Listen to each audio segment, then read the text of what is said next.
Buenas tardes, hijas e hijos de Zeus. Vamos a seguir hoy con el capítulo número 2 de Números Complejos. Allá vamos.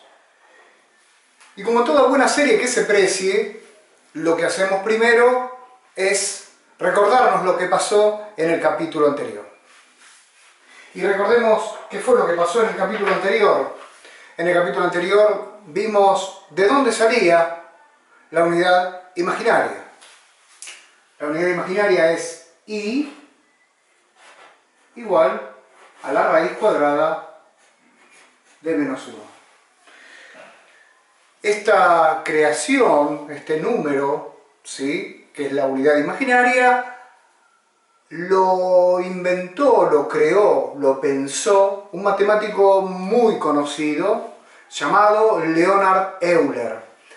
Bueno, conocido para los que conocen.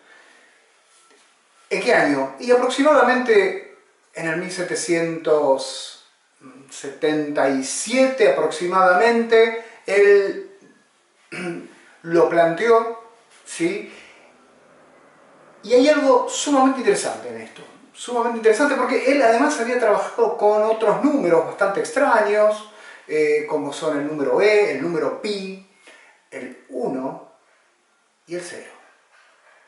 Y una fórmula muy conocida de él, muy conocida, seguramente todos ustedes la conocen, que es E a la I pi más 1 igual a 0.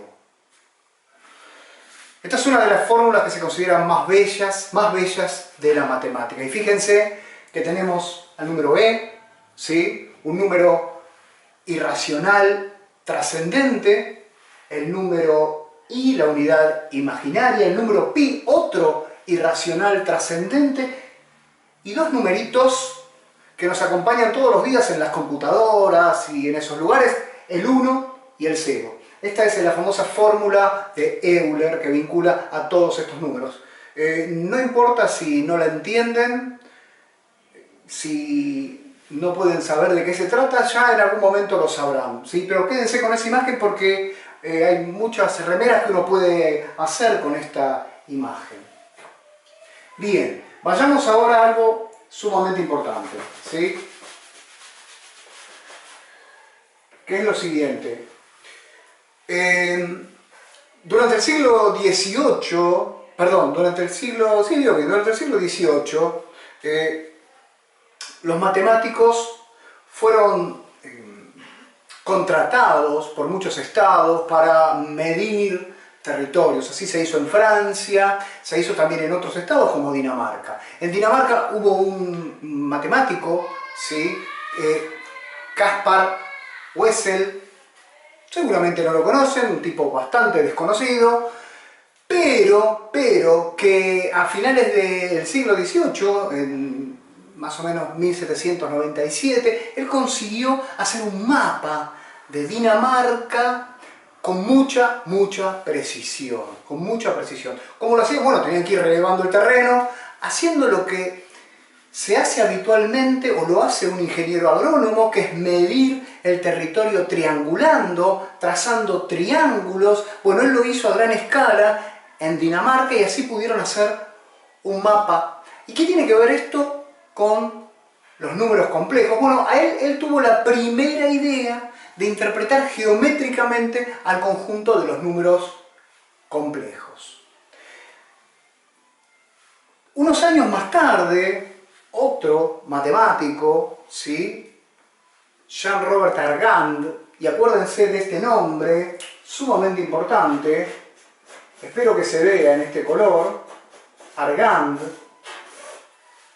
por allá por el 1813, año de la Asamblea, del 13, tuvo una idea que a mí me pareció genial, la verdad, una idea espectacular, maravillosa para poder representar a los números imaginarios.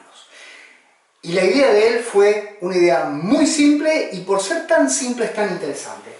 Lo que dijo es, bueno, Argand había nacido en Ginebra, ¿sí?, seguramente habrá tomado alguna ginebra en algún momento, o no, ¿sí? ¿Por qué les digo esto, que había nacido en Ginebra? Porque algunos lo consideran que era francés. Es más, de hecho, yo creía que era francés Argand. Y hay otro francés en el camino, que es René Descartes, y ustedes sí lo conocen a René Descartes por dos cosas. Una por la filosofía, por el discurso del método, y la otra, seguramente lo conocen, porque han escuchado hablar de el plano cartesiano. Y el plano cartesiano, Renato Cartesio, es el nombre de René Descartes, pero latinizado. René Descartes creó el plano cartesiano, que es el que usamos para representar las funciones. Bueno, ahora, este muchacho, Jean-Robert Argand, tiene una idea brillante. ¿Y cuál es esa idea brillante? Miren, muy sencilla. Él dijo, bueno, miren, queridos amigos, yo voy a dibujar una recta, ¿no?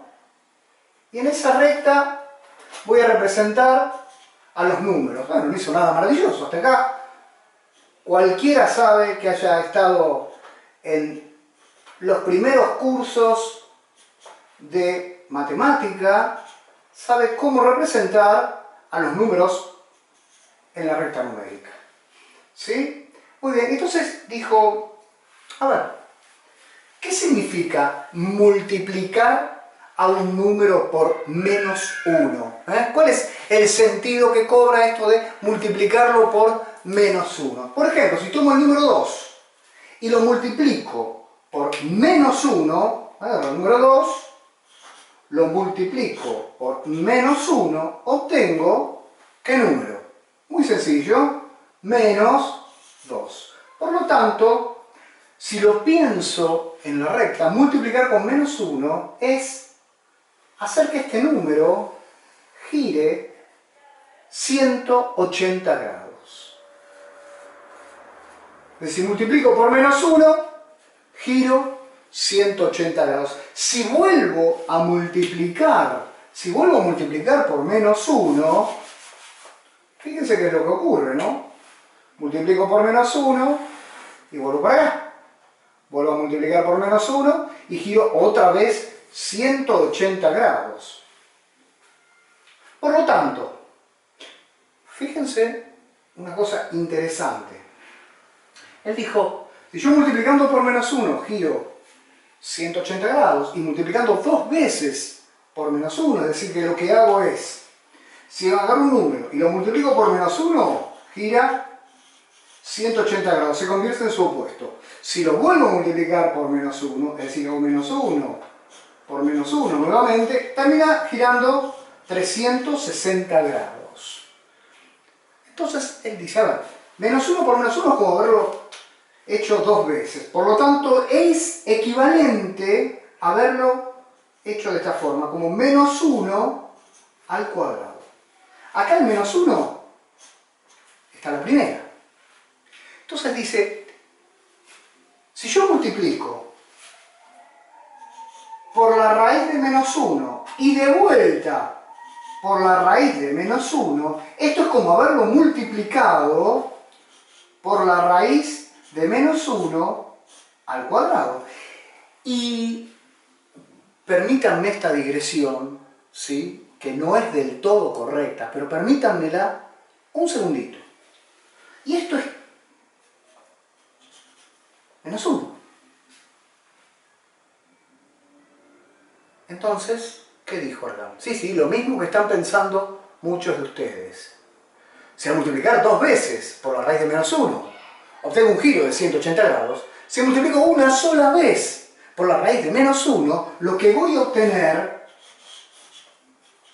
es un giro de 90 grados.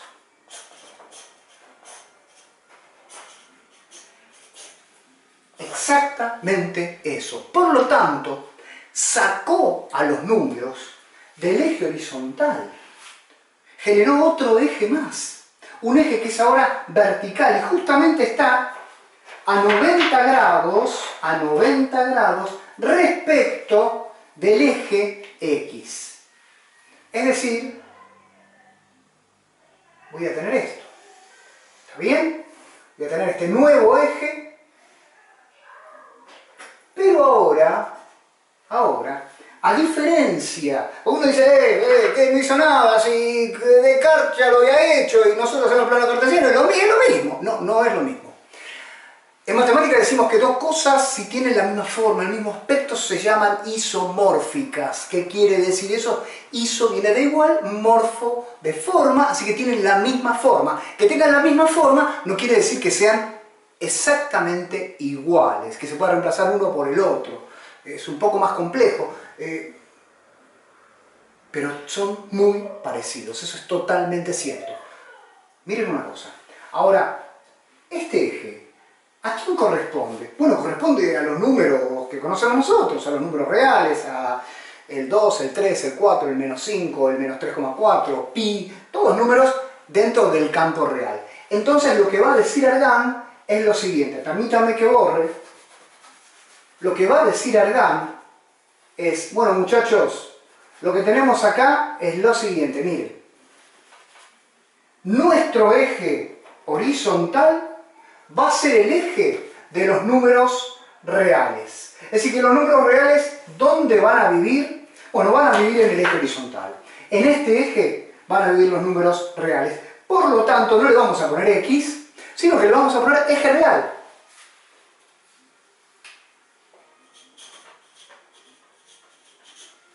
¿Sí? Ahí está. Le ponemos eje real. Y al eje vertical, ¿cómo le ponemos? Y bueno, si es el que corresponde a las unidades imaginarias, por lo tanto, le vamos a poner como nombre eje imaginario.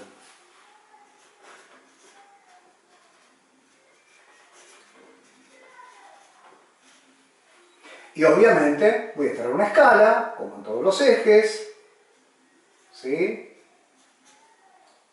Menos 1, menos 2. ¿Qué tendría que agregarle ahí si es el eje imaginario? Podría agregarle la i, podría poner 4i, 3i, 2i, 1i, menos 1i, menos 2i. Algunos lo escriben, otros no, y ahí sí se ve que hay diferencia respecto del plano tradicional, el plano cartesiano. Este plano, en honor a este matemático, ¿sí?, se lo va a denominar plano de Argand. ¿Y qué me va a permitir este plano? Bueno, este plano le va a otorgar una determinada geometría al campo de los números complejos. ¿Está bien? Me va a permitir a mí representar los números complejos en el plano. ¿Por qué querría la matemática representar en el plano números complejos? Bueno, muy simple. La matemática busca siempre representaciones. Así como representamos funciones, ¿sí?, o como representamos figuras, buscamos la representación de los objetos para poder pensarlos, para poder evaluarlos, para poder entenderlos desde otro lugar. Vamos ahora a algo muy simple porque un matemático también del siglo XIX, llamado Hamilton, ¿sí?,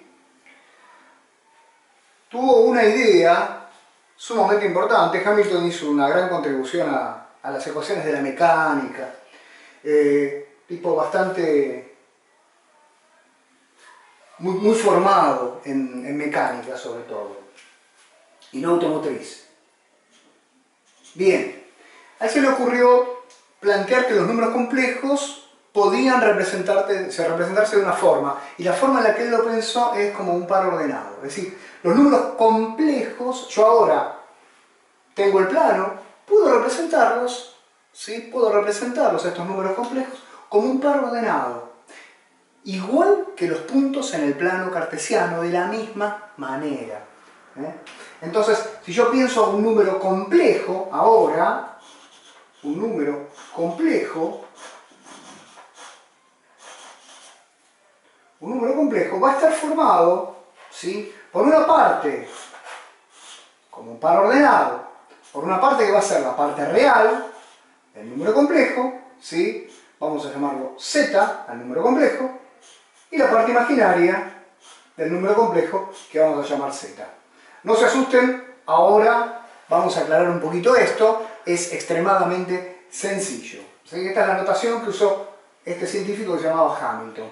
Supongamos que voy a tomar un punto del plano. Voy a tomar un punto, no supongo, voy a tomar un punto del plano. Un punto del plano que puede ser, por ejemplo, este de acá. Este punto de acá, y lo llamo Z sub 1. Siempre uno le pone nombre a los objetos con los que trabaja. Z sub 1. ¿Por qué? Bueno, porque en general vieron que la X se usa para la componente de las abscisas o la variable independiente. La Y se usa para la variable dependiente o componente de las ordenadas. La Z se usa cuando trabajo en números complejos. Pongo ese nombre Z. Entonces, fíjense, ¿cuáles son las componentes de este número complejo? Bueno, claramente tiene dos componentes. Un número complejo va a tener dos componentes. Una componente que es la componente real y una componente que es la componente imaginaria.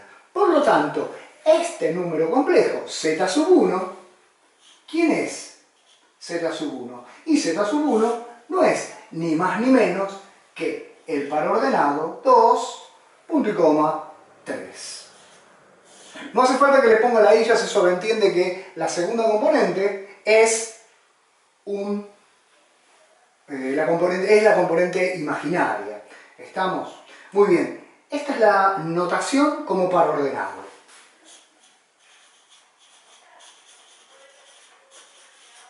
Es muy similar a la notación habitual de los puntos en el plano cartesiano. Ahora, ¿hay alguna otra forma de representar los números complejos? Sí, hay una forma más. ¿Sí? Hay varias formas en realidad. Yo digo a veces, esas distintas formas son como sinónimos. Estamos diciendo lo mismo, pero escrito de diferentes maneras. Muy bien. ¿Cuál es esa otra forma que tenemos de escribir a los números complejos? Bien, la otra forma es lo que se llama forma binómica de un número complejo. Vamos a anotarlo, si eso fue como par ordenado, ahora vamos a la forma binómica. Y si binómica les suena a binomio, tienen totalmente la razón. ¿Sí? Tienen absoluta razón de pensarlo de esa forma, porque un binomio es una expresión que está formada por dos términos, ¿está bien? ¿Y cuáles serían esos dos términos que tenemos? Bueno, muy fácil. Un término debe ser la parte real y el otro término debe ser la parte imaginaria. Ni más ni menos que eso. Vamos a expresar ahora z sub 1 en forma binómica. Es decir, z sub 1, ¿a quién va a ser igual? Y va a ser igual, como son dos términos, el primer término va a ser la parte real, que es 2, más la parte imaginaria, que es 3i. Y fíjense qué importante esto. Fíjense qué importante. Este 2 es la parte real. Es decir, es la parte real de z sub 1 es igual a 2. Mientras que la parte imaginaria de z sub 1 es igual a 3. Y ya con esto vamos terminando. Fíjense una cosa, acá es muy importante entender que 2 más 3i no los puedo sumar. Porque esto pertenece a un campo numérico y esto pertenece a otro campo numérico. De hecho, alguien me podría decir, profesor, dígamelo más fácil, simplemente son términos no semejantes. ¿Está bien? Pertenecen a categorías distintas. Uno pertenece a la categoría número real, el otro pertenece a la categoría número imaginario. No los puedo mezclar. ¿Está bien? No los puedo sumar. ¿Podría hacer algunas otras operaciones? Sí, pero no los puedo ni sumar ni restar. No puedo sumar naranjas con manzanas. Salvo que con ensalada de fruta, pero no es la idea. Muy bien, entonces, para terminar, porque se nos está haciendo muy largo, vamos a decir lo siguiente. Los números complejos se pueden representar en un plano. Ese plano es el plano llamado plano de Argand, similar al plano cartesiano. Muy bien. Hay en ese plano un eje real, que es el eje horizontal, un eje vertical, que es el eje imaginario. Los números complejos pueden expresarse de dos formas distintas, hasta ahora. Una es la forma de par ordenado, está viendo que tenemos dos componentes, la primera componente que representa la parte real, la segunda componente que representa la parte imaginaria.